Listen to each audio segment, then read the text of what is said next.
If you've never been to Vincennes, Indiana, it should be on your list. With ancient Native American and French settlement in the late 1600s, you can feel the history here. Honestly, it feels a lot like time travel.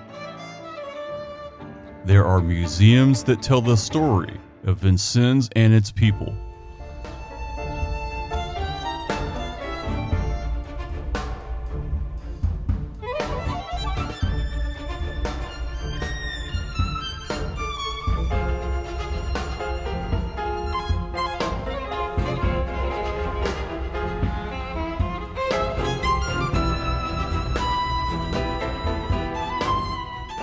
Did I mention that there's an underground crypt beneath the cathedral?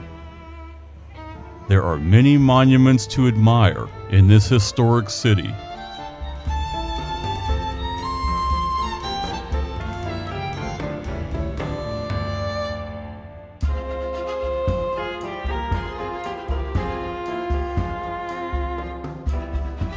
And beautiful views along the Wabash River. It makes for a great day of sightseeing, unlike anywhere else in the state.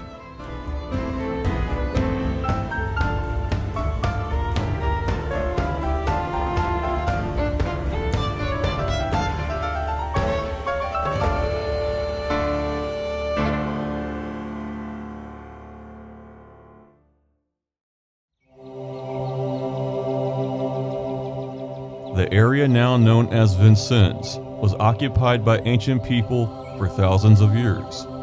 At the Sugar Loaf Mound site, also known as the Pyramid Mound, is where these people buried their dead for generations. Strangely, it's not a true mound in which the dead are buried on successive levels, piling more and more dirt on top. Instead, they simply dug into the side of what looked like a mound and buried their dead. For decades, kids used to slide down this in the winter, never realizing they were gliding over literally hundreds of dead people.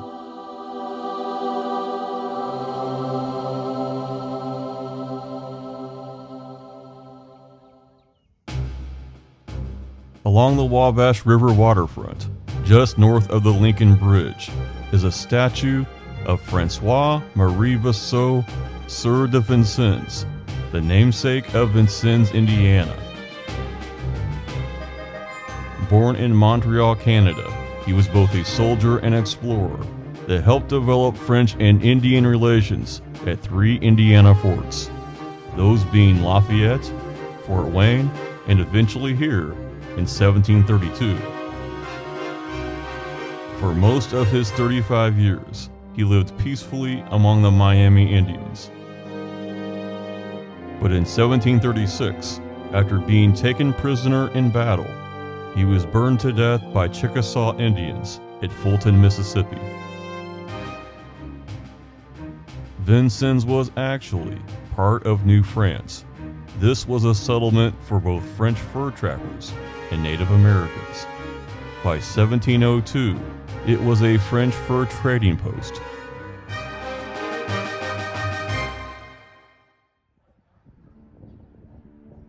In the shadow of the George Rogers Clark Memorial is the French and Indian Cemetery. Over 4,000 individuals are buried here, stacked on top of each other over the years.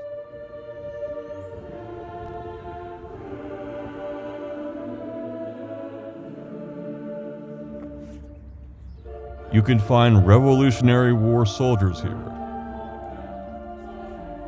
The wife of Francois Dubois, the namesake of Du Bois County over at Jasper. And this sad monument, dedicated to a young wife, referred to as a husband's consort. There's also dark folklore that says this is the place of evil spirits and even werewolves that roam the earth on nights of a full moon.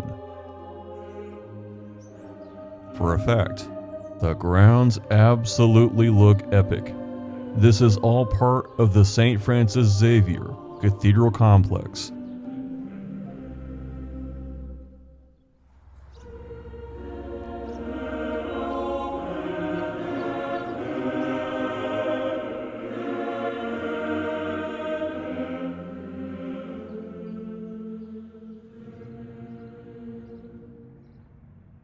The parish was established around 1734, making it the oldest in Indiana. The Cathedral Library has over 11,000 rare and historic documents going back to 1319. The cathedral itself was built in 1826, replacing two earlier Catholic churches. Out front is a statue of Father Pierre Gabout. He was a huge help to George Rogers Clark, convincing the local French population to side with the Americans during the Revolutionary War.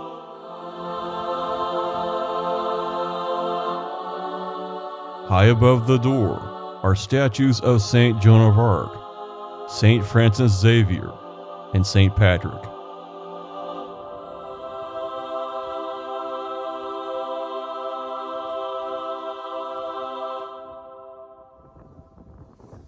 But nothing can prepare you for the classical beauty inside this cathedral.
Downstairs is a crypt, a tomb, containing the bodies of the first four bishops of Vincennes.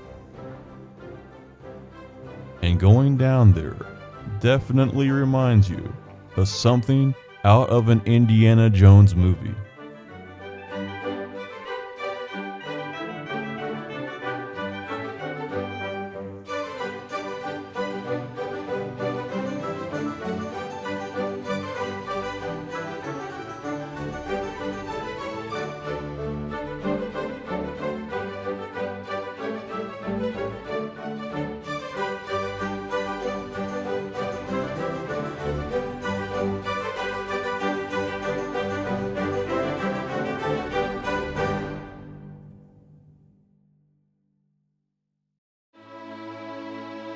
A good next place to visit is the George Rogers Clark Visitor Center.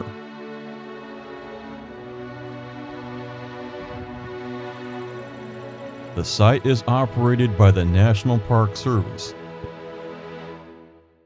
The British assumed control of this area after the French and Indian War. You'll learn about British Fort Sackville. But more importantly, you'll learn about George Rogers Clark, who made a daring mission here in 1779. The attached theater plays an excellent film about George Rogers Clark and his daring military campaign. Before touring the beautiful George Rogers Clark Memorial, we should turn our attention to a statue along the Wabash River. This is a statue of a great American patriot, Francis Figo. Born in Italy, he was a respected and successful fur trader. Clark sent Francis Figo to Vincennes as a spy for intelligence gathering and knew his good reputation would be an asset. However, the British commander quickly recognized him as a spy and arrested him. The French settlers refused to trade with the British unless he was released. Once paroled, along with Father Pierre Gabout, convinced the French to side with the Americans. After Clark's men had traveled hundreds of miles to get here and fight the British. Their money had no value to buy food and supplies from the French settlers. Francis supplied his own money, so no one would go hungry and everyone would have what they needed. Without Francis Figo, it's uncertain if Clark's campaign would have succeeded. Francis was never repaid in his lifetime. Vigo County, Indiana, is named after him. The George Rogers Clark Memorial is located on top of where the British Fort Sackville once was, commemorating Clark's defeat of the British in 1779. It's the largest battlefield memorial in the entire United States.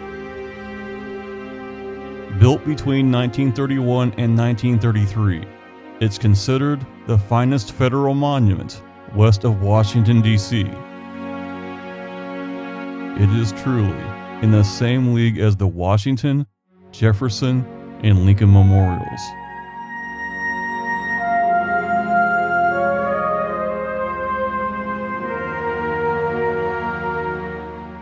President Franklin D. Roosevelt came to Vincennes to dedicate the monument.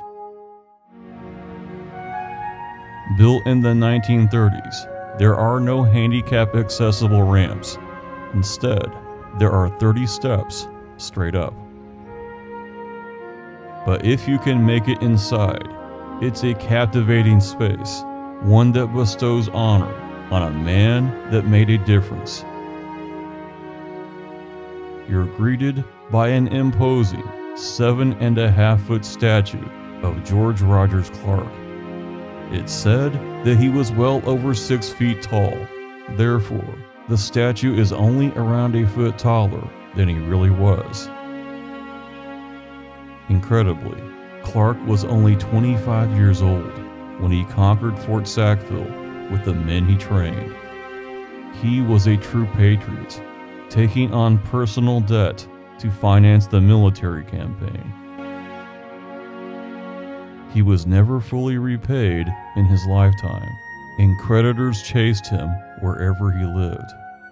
However, just a few years after his death, the state of Virginia found his wartime receipts and paid his estate a partial payment of $30,000. In today's money, that's well over $720,000. These payments continued for 93 years until 1913.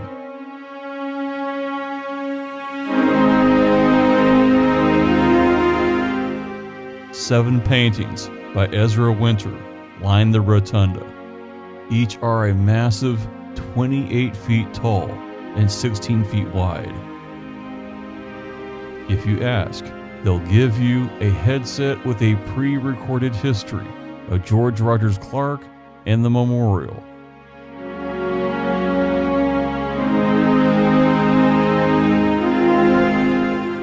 At the base of the statue is a powerful quote from Clark himself. "If a country is not worth protecting, it is not worth claiming."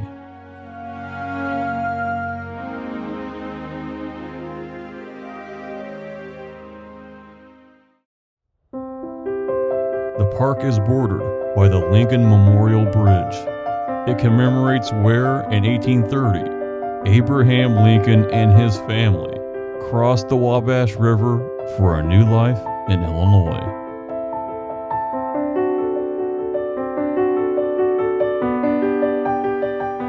Notice the impressive columns with Native Americans carved on each side.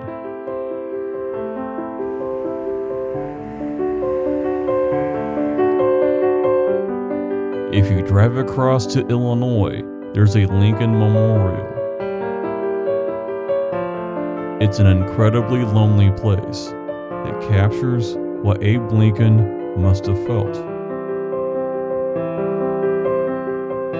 21 years old, traveling to a totally unknown place with no guarantees.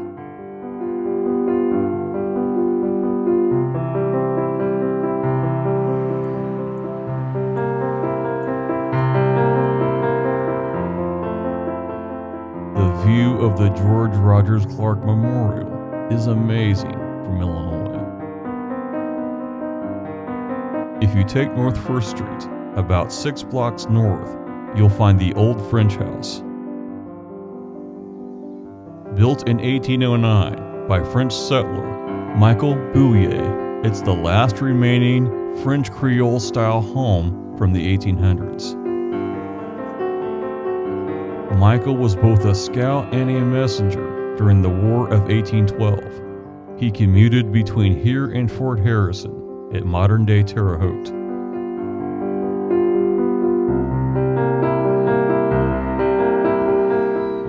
But be prepared to be amazed. Just 2 blocks north, if you turn left on Scott Street, you'll find grassland.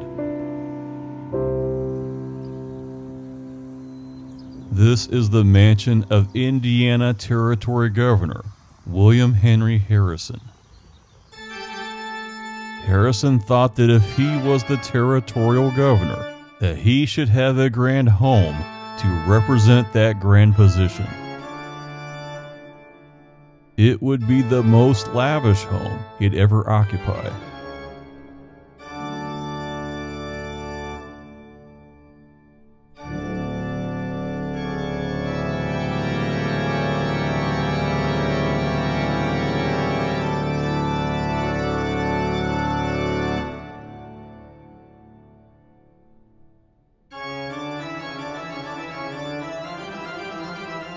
If only this place could talk.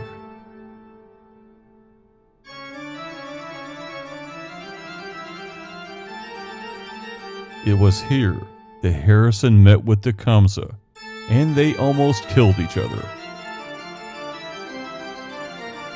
It's also where he received the Lewis and Clark expedition.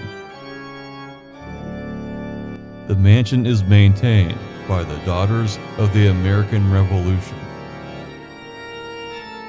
If you take the brick path beside the mansion, it will take you to the Indiana Territory Capitol building and several other period buildings. All of these are operated by the Indiana State Museum. Built in 1805, the Territorial Capitol building was first a tailor shop. Also known as the Red House, it's considered the oldest government building in the Midwest. To the right of the old Capitol, Elihu Stout's print shop. It's a replica of the original that was built in 1804. Elihu both printed the laws made by the legislature and ran the Indiana Gazette newspaper. There is also a 2-story log cabin that functions as both the visitor center and gift shop.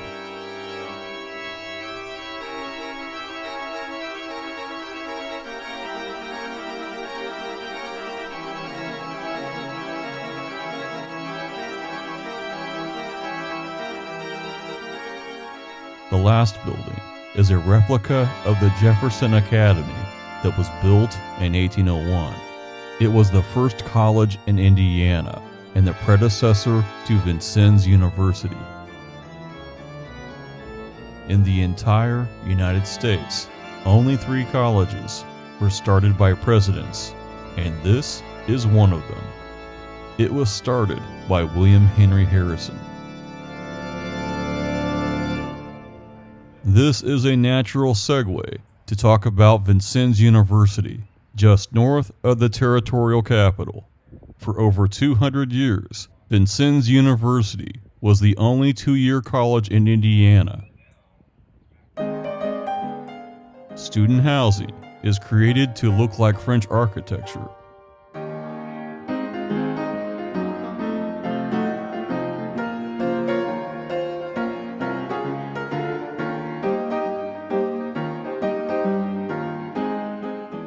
And on campus is the Red Skelton Museum, dedicated to Vincennes native and internationally known comedian Red Skelton.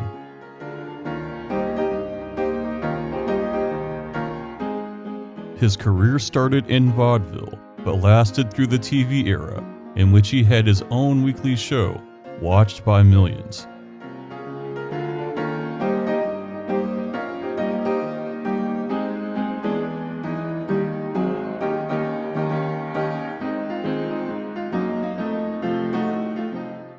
You can see costumes he wore on the shows and exhibits about what makes comedy funny.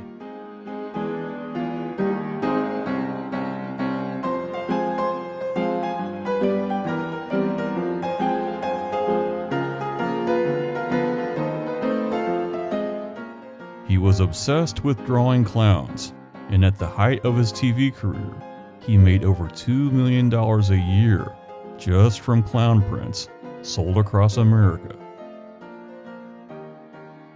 It's an unusual, fun, and very worthwhile museum.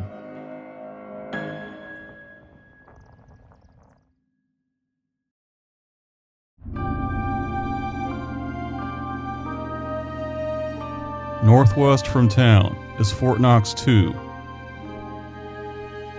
the site of an American fort during the Indiana Territory period. There are some recreated buildings, but none original. Today, the known boundaries are marked, and you can read about the fort's history. It's also where Shawnee Chief Tecumseh floated down the Wabash with about 400 warriors. Legend has it that if you listen very carefully in the evening, you can hear the voices of Native Americans all along the Wabash. In town is the Old State Bank, built in 1838, and the Grand Knox County Courthouse, completed in 1876 at a cost of $362,000. That would be just over $10 million in today's money.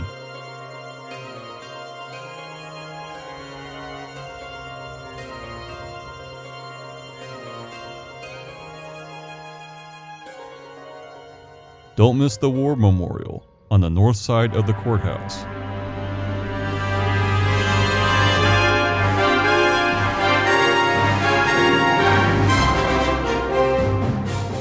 But certainly, not all history in Vincennes is ancient. And some of it is downright mind-blowing. Without a doubt, one of the most amazing museums in southern Indiana is the Indiana Military Museum at Vincennes.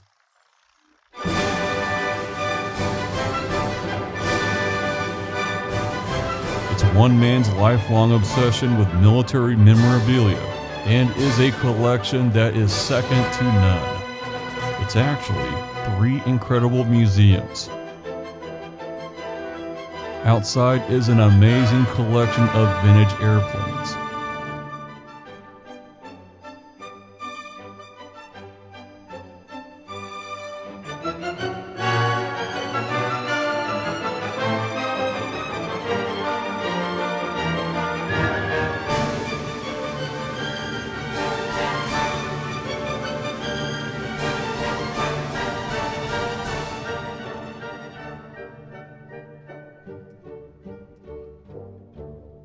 And even the top of a submarine. You know you want your picture taken next to it. The main museum contains everything from the Civil War through current conflicts.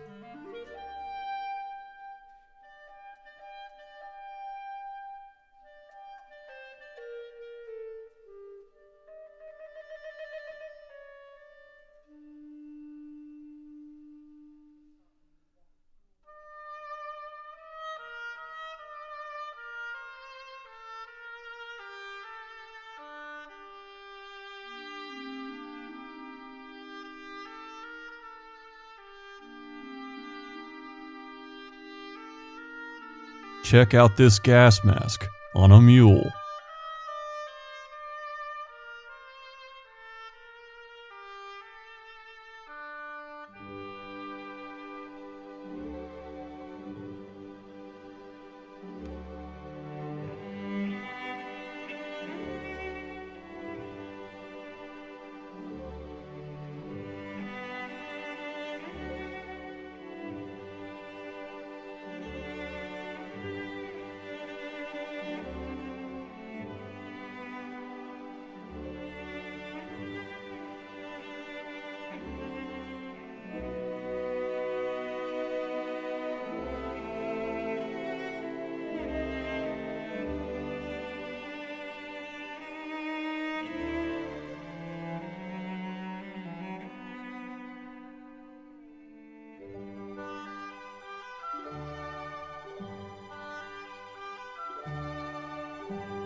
If this museum and the one outside were the only things here, you would already feel that you got your money's worth.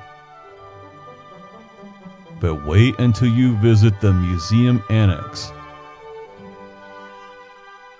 Inside are not only tanks, airplanes, military vehicles, and uniforms, but also complete dioramas depicting life during World War I, II, Korea, Vietnam, and the Gulf War.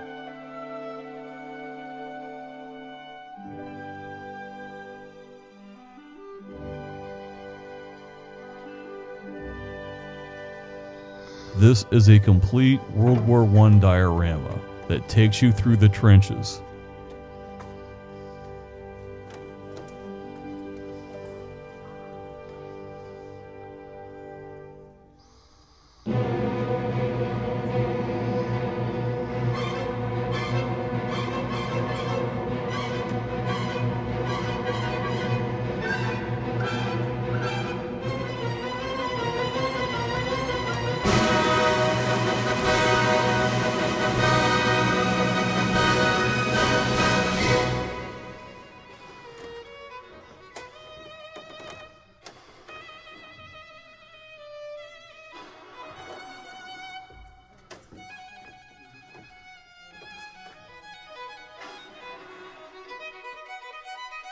This is one of the last World War I one-man tanks in existence.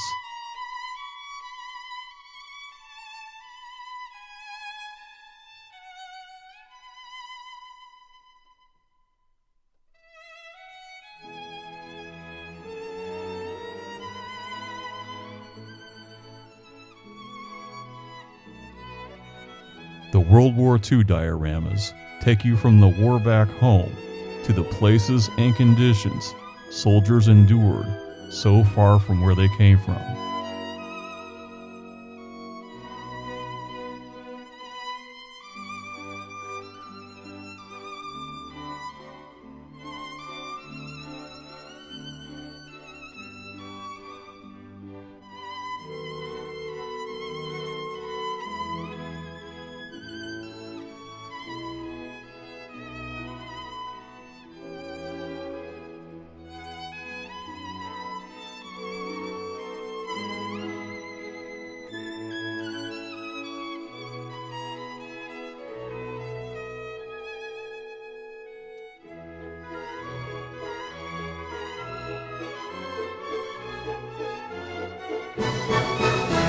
This cathedral was actually part of a movie set.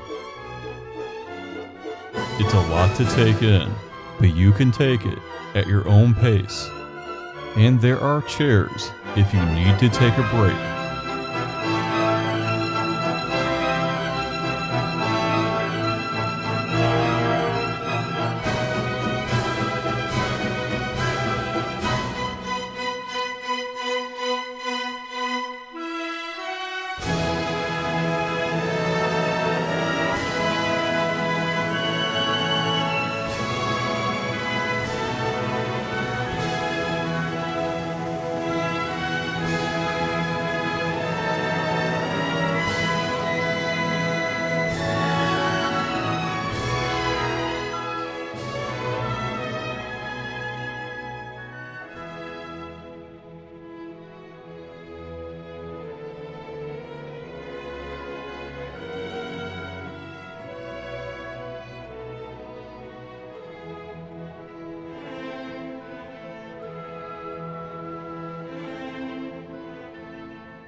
Vincennes is a city that has plenty to see and experience, and yet it doesn't feel too busy or rushed. It's a place to experience history at one of the oldest places in America. Museums, a beautiful national memorial, and an amazing cathedral. But it's also where you can sit along the Wabash River on a beautiful day and just let the world pass by. reflect the future, your dreams, Vincennes is always waiting for you.